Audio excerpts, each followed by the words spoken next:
You've survived another week. Thank you for listening, downloading, and following If I Died Tonight.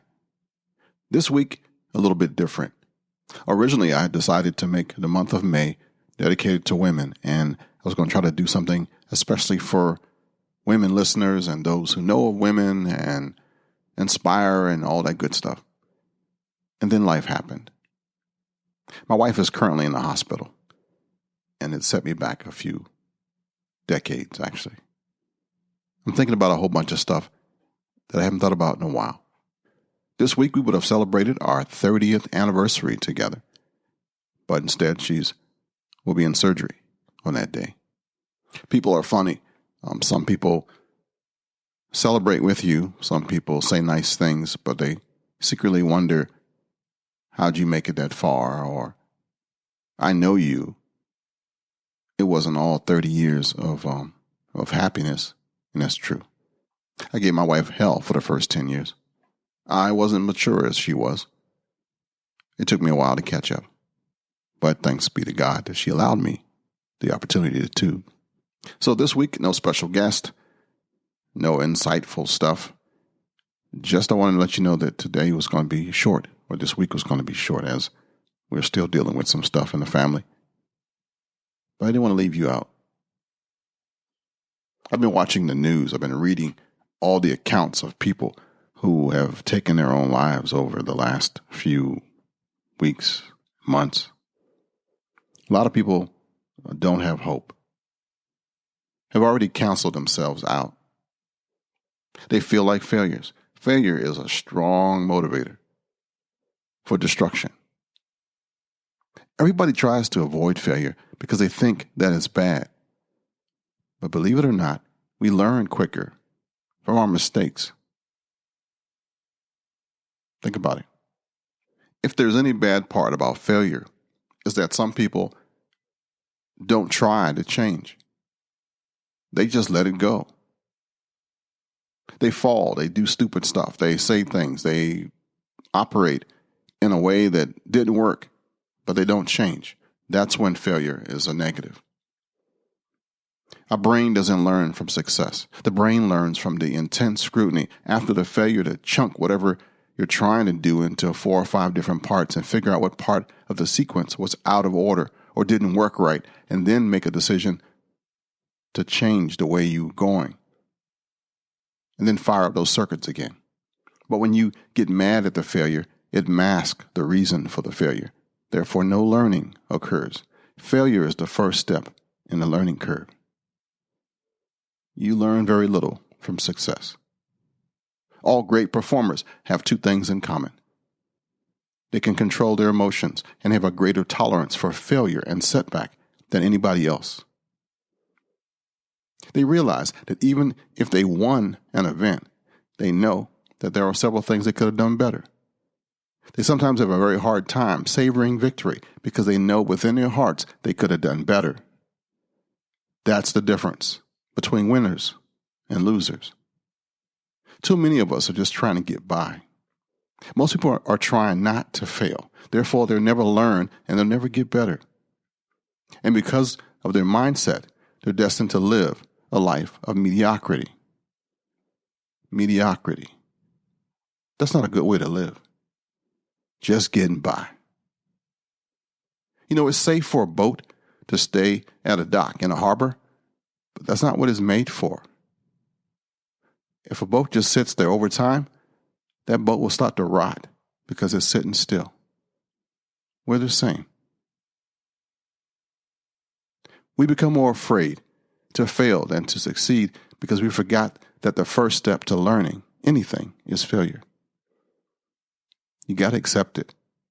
You got to forgive yourself for failing. You have to look at what you can learn from what you did, pick up the pieces and go on. Learn from it and move on. It's okay to fail. Effort comes in the tries. Progression in every lesson learned. A step forward is more than a step that you don't take. Winners are not afraid of losing, but losers are. If you didn't know it, I'm Reverend Kenn Blanchard, and this is If I Died Tonight. Too many of us are seeking help. Too many feel alone and don't believe help is available. And that despair leaves 1 in 5 to think about suicide, and it's not the answer. This is the podcast of hope, wisdom, and shared life experiences. Welcome. At the time of this podcast, we are getting ready for my wife to go to a major surgery, and it's got the household upset, and it's making us wonder and pray and try to stay positive with each other and talk more. And life happens, stuff happens. When you're doing a podcast, they say that if you make it to episode number 7, you're home free. Well, not necessarily so. Something can come and derail your progress, can change the way you do things. And that too is life. But what's cool is that even though I have this podcast, even though I am an ordained Baptist pastor, I'm still on the same planet as you, still seeing the same struggles, still going through the same turmoil, still trying to survive. Struggling is not our identity. You got to live with what happens. This stuff is required in order to survive. In order to stand up, you got to know what falling down feels like. Just know that we all make mistakes. We all have struggles and turmoils and times and storms to go through. And even regret things that are in our past, all of us. But you are not your mistakes. You are not your struggles. And you are here now, and you have the power to shape tomorrow. You've survived everything you've gone through up to this point. The best day of your life is still yet to come. There's still people you haven't seen and things you haven't done. You can make it. And I know I can. I might be talking to myself right now, as I usually am down here in the basement on this microphone. But you might understand where I'm coming from. All of us are in one of 3 places: going into trouble, in the midst of trouble, or coming out. This week, I'm just here to remind you that you too can get through this, no matter what's coming, no matter what you're in, no matter what you've just gone through. If you are in crisis, call the toll-free National Suicide Prevention Lifeline at 1-800-273-TALK or 1-800-273-8255. It's available 24 hours a day, 7 days a week. All calls are confidential, or you can hit them online at suicidepreventionlifeline.org. Now, according to my stats, I got a solid 200 people that are downloading this podcast during a month's time. That's kind of cool. I'm hoping that you are going through with a smile, that you are overcoming what's happening, that you are managing your stress. And if not, give me a call. Send me an email. Kenn.Blanchard@gmail.com. That's Kenn with 2 N's. We can lean on each other. Because that's why we're here, actually.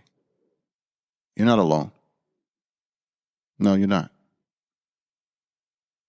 Even when you feel alone, it's only because you haven't reached out or told somebody that matters, somebody who is interested in your well-being, somebody that cares about you, that you're going through tough times. Sometimes we sit in silence and we think people can read our minds or feel what we feel, and that's not fair. Sometimes you got to tell them.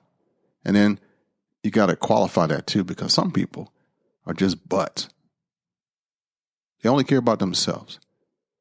So you got to make sure that you put your hands in the right hands, that you tell the right people. Okay?